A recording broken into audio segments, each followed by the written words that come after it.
Bonsoir et bienvenue dans un nouveau numéro de Hightech 221. Nous allons tout de suite enchaîner avec la REFEC. La REFEC, c'est une plateforme d'une association des femmes enseignantes et nous allons découvrir ce que la plateforme fait avec sa responsable.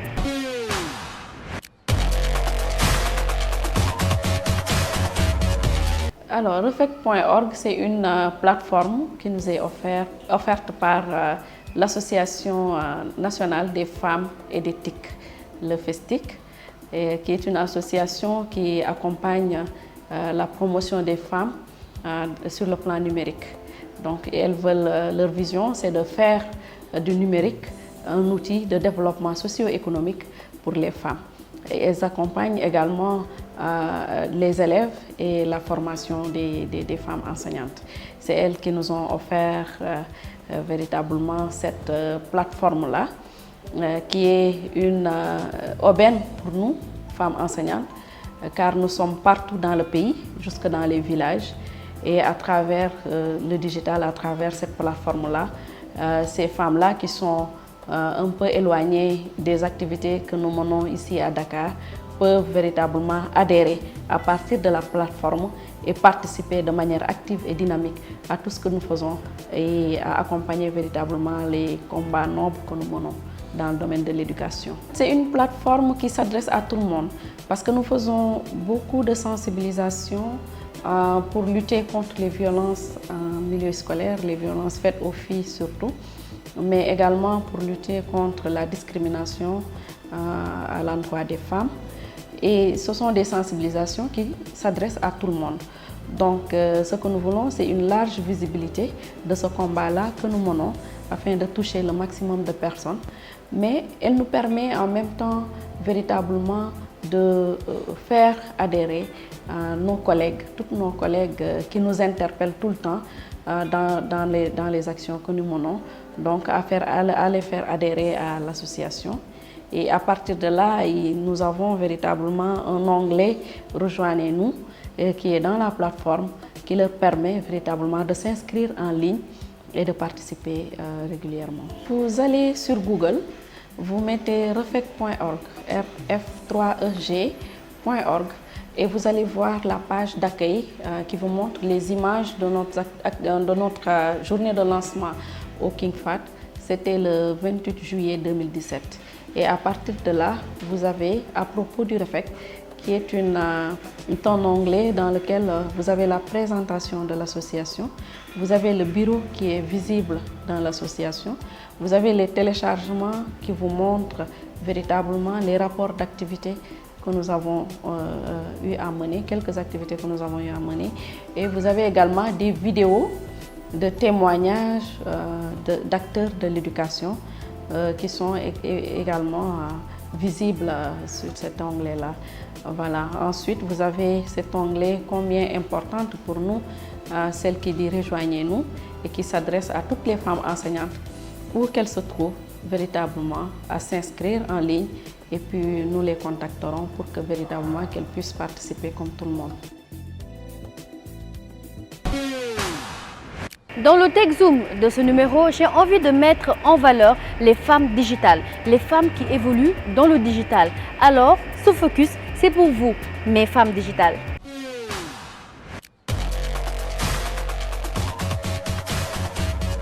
L'intelligence artificielle et l'industrie du digital transforment profondément notre économie et créent de plus en plus d'opportunités d'emploi durables et à forte valeur ajoutée. Pourtant, les femmes sont très peu représentées dans ce secteur. Le changement vers une plus grande mixité tarde malgré une forte mobilisation. Quelle est la place de la femme dans le milieu du digital comparée à 2 ans en arrière? Tant vers une évolution, on a, comme je le disais, bien pris notre place, on l'occupe pleinement, mais il y a encore beaucoup de choses à faire et toutes ces femmes le prouvent. Il y a eu beaucoup d'améliorations dans l'attention qu'on donne en fait à la cause des femmes et des jeunes filles dans les STEM. Donc si je prends un peu mon parcours quand j'ai fini mes études, il n'y avait pas effectivement beaucoup de femmes dans le milieu de l'entrepreneuriat et de la technologie. Donc par rapport déjà à 2 ans en arrière, on se rendait compte en fait que les femmes n'osaient pas s'affirmer. Elles ne prenaient pas conscience en fait de l'importance du digital dans leurs activités phares, dans leurs activités de tous les jours. Et tout ce qui touchait à l'informatique en fait et à la technologie était considéré comme un milieu d'hommes. Donc de plus en plus, des hubs ont été installés et ont été mis en place.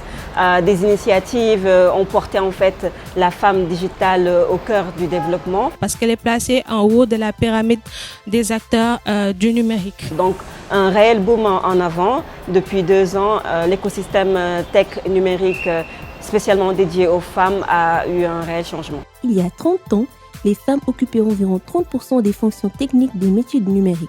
Cette part a été divisée par 2 depuis et on retrouve désormais les femmes principalement au sein des fonctions support. Les femmes sont davantage présentes sur des fonctions support et sous-représentées sur les cœurs de métier de la branche. Quelles sont vos activités spécifiques au digital? Alors moi, à travers mes réseaux, je promeus, comme je l'ai dit, la créativité africaine, l'industrie culturelle et créative. Je suis entrepreneur, je suis CEO et cofondatrice de la start-up Nurel qui fait de la télémédecine pour les femmes enceintes qui sont dans le milieu rural pour le suivi régulier et constant. Je suis confrontée tous les jours au digital.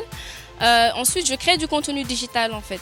Je fais des vidéos qui ont un rapport avec les start-upers et leur évolution dans l'écosystème sénégalais en particulier. Et donc de plus en plus, on voit des femmes entreprendre dans le milieu de la technologie et qui créent des solutions innovantes qui impactent la vie de tous les jours, que ce soit la vie des femmes ou même des hommes ou bien des enfants. Il y en a beaucoup sur ce continent, des femmes vraiment incroyables qui réalisent des choses et qui arrivent à les développer grâce au digital. Et la force du digital, c'est qu'avec un téléphone et un trépied, j'arrive à faire entendre mes idées à Dakar, à Ziguinchor, en France, un peu partout dans le monde. Donc nous faisons des formations pour inciter aujourd'hui les femmes et les jeunes filles qui veulent intégrer les TIC à connaître l'importance d'abord de ce que c'est que le digital, mais aussi de pouvoir mener leurs activités avec l'aide des TIC. Et ça me permet d'avoir un usage assez utile et amplifié du digital et des réseaux sociaux. Et je pense que si les entreprises de financement répondent présentes, on sera au même pied d'égalité, on pourra parler de parité. Le plafond de verre numérique existe tant qu'on l'entretient. C'est la volonté de chacun qui permet de le casser. Le secteur a de nombreux atouts, nombreux postes à pourvoir, carrières variées et évolutives dans un secteur qui se transforme très rapidement. Pensez-vous que les femmes digitales peuvent changer le monde? Je pense que nous avons déjà commencé à changer le monde parce qu'il y a beaucoup d'initiatives qui se font. Les femmes vraiment se sont levées. Il y a un stand-up qui s'est effectué du côté des femmes. Et je pense que des événements comme la journée de la femme digitale qui s'est tenue à Dakar le 13 juin passé nous a permis de voir que de manière évidente, elles peuvent changer le monde. Et on découvre aussi tout le réseau de femmes tech dans le monde et particulièrement au Sénégal. Et aujourd'hui, ces femmes-là sont encouragées, sont inspirées et ces femmes osent, elles innovent et elles entreprennent. Donc je pense que oui, c'est notre ère. Voilà, donc voilà, on peut vraiment changer le monde, je pense. C'est des femmes qui révolutionnent le monde grâce au numérique, au digital. L'idée, c'est de faire des rencontres, des duos entre hommes et femmes, parce que c'est ensemble qu'on peut changer le monde, mais aussi entre start-up et grands groupes, et présenter toutes ces initiatives. Le numérique a besoin de tous, et cette diversité de profils est essentielle pour la bonne santé du secteur à moyen et long terme. Au-delà de promouvoir le secteur numérique auprès des femmes, le sujet de l'inclusion et de la diversité doit faire partie de la réflexion stratégique des entreprises. Tout de suite, la Minute d'Orange.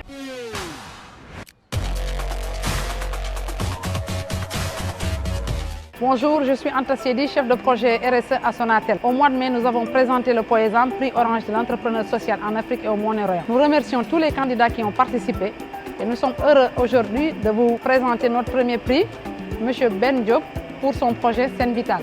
Bonjour à tous, je m'appelle Ben Diop, je suis CEO et cofondateur de la start-up Sen Vital et lauréat du premier prix POESAM 2019. Aujourd'hui, avec Sen Vital, nous offrons des solutions digitales innovantes pour répondre aux différentes problématiques de la santé au Sénégal, notamment avec le passeport santé Sen Vital, des QR codes portatifs sous forme de cartes, bracelets, stickers, pendentifs, qui vous permettent d'avoir toutes vos informations vitales indispensables en cas d'urgence. Aujourd'hui, c'est un carnet de santé numérique, un carnet de vaccination électronique, un outil de prise et de gestion de rendez-vous chez le professionnel de la santé. Nous tenons à remercier aujourd'hui le groupe Sonatel et le groupe Orange pour cette magnifique opportunité qu'ils nous offrent et cette vitrine pour nous jeunes startups. Et comme on a l'habitude de le dire, la vie change avec Orange, l'entrepreneuriat change avec Orange. Nous vous rappelons que ce concours a été lancé par le groupe Orange et le groupe Sonatel dans le cadre de l'innovation de sa politique de responsabilité sociétale d'entreprise pour l'innovation sociale grâce au TIC. Le Poésam est annuel, donc rendez-vous l'année prochaine pour d'autres aventures entrepreneuriales. Allons à la découverte du Tech Guest de cette semaine.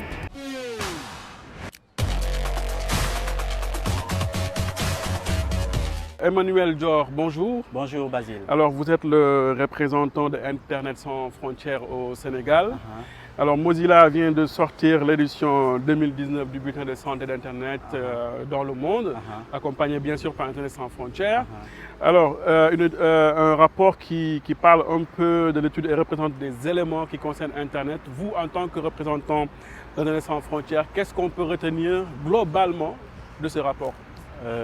Effectivement, Basile, ce rapport a été présenté depuis Paris le 6 juin par Julie Oono, la directrice exécutive d'Internet sans frontières. Et en collaboration avec Mozilla, on a décidé également de lancer ce rapport au Sénégal pour démarrer déjà la partie francophone d'Afrique. Parce qu'il faut également le rappeler, ce rapport a été publié dans le temps en anglais. Donc c'est juste ces 2 dernières années que ça a été publié en français. Et cette année, on a décidé de démarrer par Dakar pour un peu vulgariser ça au niveau de la sous-région.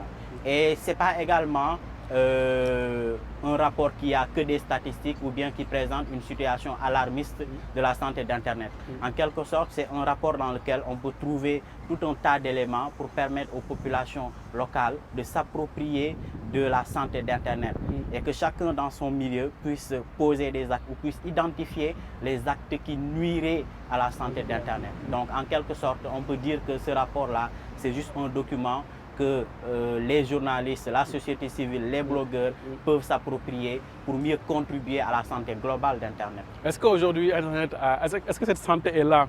Si on prend Internet en nombre comme ça, est-ce qu'on peut dire qu'il est bien important en Afrique et dans le monde? Oui, en fait, c'est une question. Hein. Je reprends un peu les termes du rapport. Oui. Ils ne répondent pas ni par oui ni par non. Mais ils considèrent que c'est, comme vous l'avez si bien dit, c'est le corps d'un homme, le corps d'Internet. Et il faut également considérer que si le pied ne se porte pas bien, donc ça normalement ça va pas marcher. Exactement. Donc ce qui fait que dans ce rapport, ils ont eu à dégager des thématiques par rapport à l'ouverture, par rapport à l'inclusion, la décentralisation, le contrôle d'Internet, l'inclusion numérique. Donc c'est autant d'éléments qu'ils ont mis en avant pour essayer d'analyser la santé globale d'Internet. Donc si on prend par partie, on pourrait dire tout simplement que Internet ne se porte pas bien, par exemple. Si on prend aujourd'hui le cas de l'inclusion, est-ce qu'aujourd'hui au Sénégal, tous les Sénégalais bénéficient de l'accès au réseau? Je ne pense pas. Est-ce qu'au Sénégal, tous les Sénégalais bénéficient ne serait-ce que d'une connexion 3G normale et stable? Donc rien que par rapport à ces cas de figure-là, on peut dire que la santé d'Internet est menacée en Afrique et particulièrement au Sénégal. Même si on peut aussi prendre le Sénégal à bien des égards comme exemple. D'accord? Est-ce qu'aujourd'hui, par rapport à l'inclusion, c'est-à-dire le fait qu'il y ait moins de femmes qui s'impliquent dans les technologies numériques, si on prend également cet aspect, on peut dire également que Internet ne tend pas, la façon dont nous l'utilisons ne tend pas à intégrer toutes les parties et toutes les couches. Et même si par bonheur on arrivait à intégrer tous à l'intérieur, est-ce que l'usage que nous faisons, parce que également l'usage, le contenu, parce que dans ce rapport il a été également question des contenus haineux, il a été également question de vie privée et sécurité. C'est ce qui m'intéresse beaucoup. Voilà, maintenant juste par rapport à cette question de vie privée-là, on peut considérer aujourd'hui que c'est un secteur qui est trop en souffrance. Déjà par rapport aux outils numériques que nous utilisons, par rapport aux réseaux sociaux, par rapport à nous-mêmes, nous sommes vraiment déjà trop dépendants, mais nous ne soignons pas notre vie privée et de surcroît, nous ne soignons pas également Internet. Notre vie privée est malade. Trop malade même. Et même je peux dire sans pour autant exagérer que notre vie privée est actuellement au bloc opératoire. Il va falloir qu'on fasse beaucoup de sacrifices, qu'on fasse beaucoup d'opérations vraiment chirurgicales bien adaptées afin qu'on puisse revenir. Cela revient à dire quoi? Que les gens puissent aujourd'hui comprendre que c'est eux qui font la richesse de Facebook, que c'est eux qui font la richesse de Twitter, de Amazon, de Google.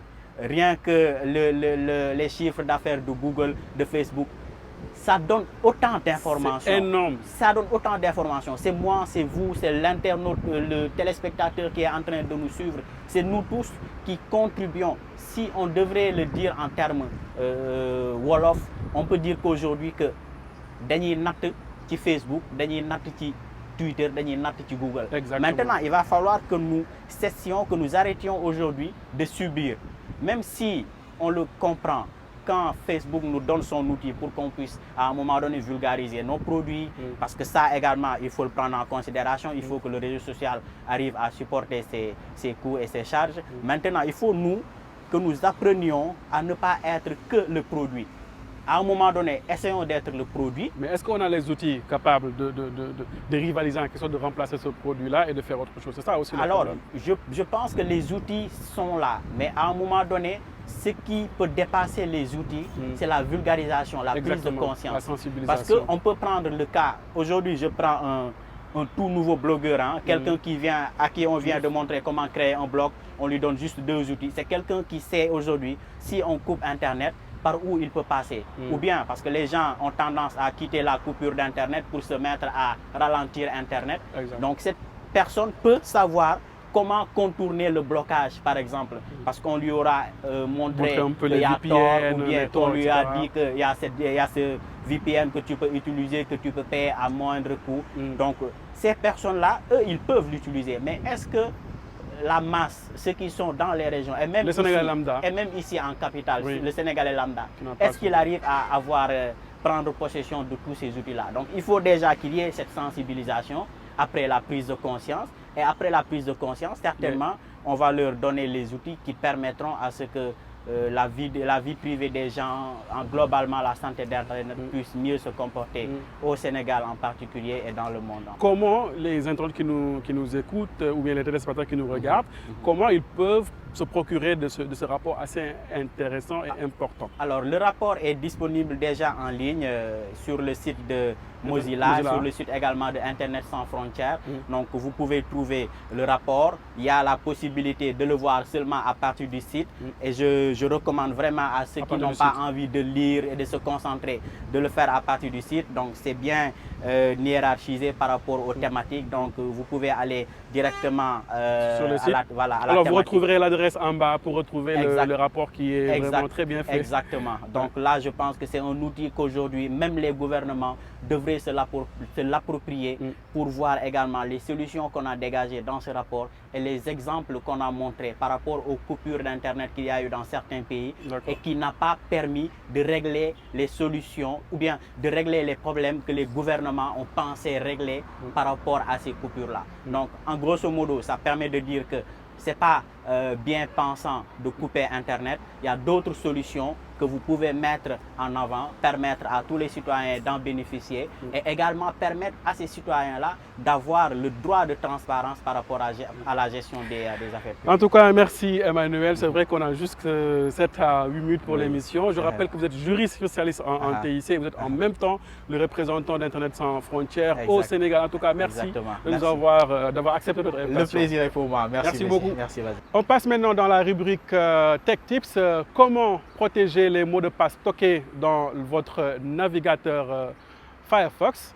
C'est dans un instant.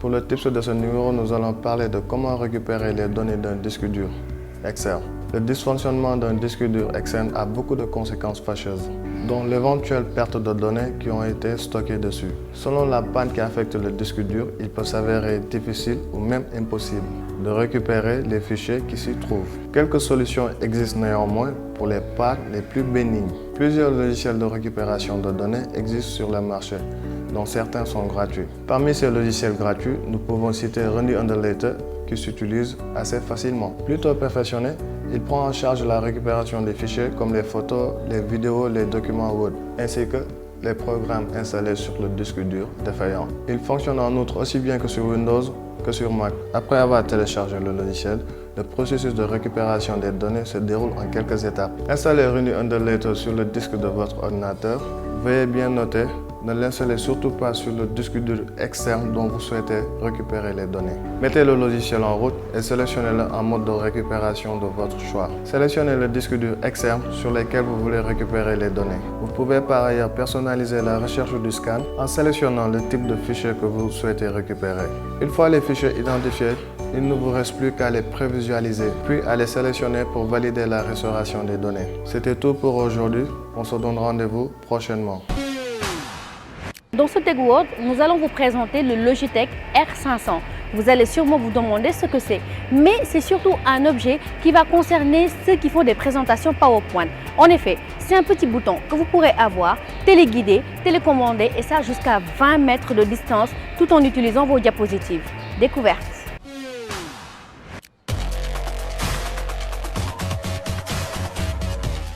Effectuez des présentations percutantes grâce à la télécommande de présentation R500. Déplacez-vous librement et parcourez les diapositives jusqu'à 20 mètres de distance tout en mettant en évidence les points clés grâce au pointeur laser rouge. La télécommande R500 a été optimisée pour être utilisée sous Windows, Mac OS et avec les principaux logiciels de présentation. La conception à 3 boutons caractéristiques de la télécommande R500 signifie que vous pouvez parcourir vos présentations en toute simplicité et avec confiance sans avoir regardé vos doigts pour vous orienter. Je m'en vais vous présenter une caméra impressionnante. Vous connaissiez la GoPro? Aujourd'hui, nous allons parler de la Yeelight.